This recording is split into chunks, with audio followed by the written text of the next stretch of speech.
Next వచ్చేసి కాళీమాత గుడి అనమాట. శ్రీ బందే కాళీమాత టెంపుల్ అని ఉందన్నమాట ఇక్కడ దగ్గరలోని. సో ఈ గుడిని చూడటానికి అయితే వచ్చేసాము. గుడి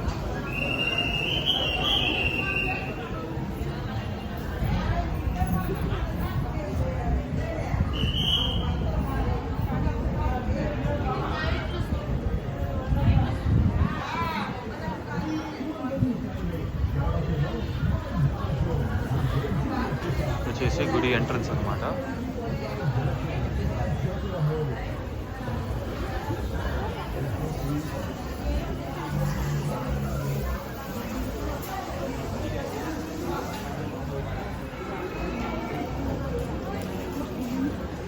సో టెంపుల్ అయితే మనం అమ్మవారిని దర్శనం చేసేసుకున్నాము.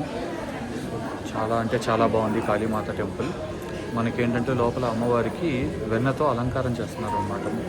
అమ్మవారి శరీరం మొత్తము వెన్న అనేది పూస్తున్నారు. సో లోపల ఫోటోలు కానీ వీడియోలు కానీ తీయలేదు. సో మీరు కనుక కాళీ అమ్మవారిని దర్శనం చేసుకోవాలంటే ఇది one of the best temple అని అయితే నేను చెప్తాను. సో మీరు ఒకసారి విజిట్ చేస్తే మీ మనసు కూడా మారిపోతుంది, అంత బాగుంది ఈ టెంపుల్.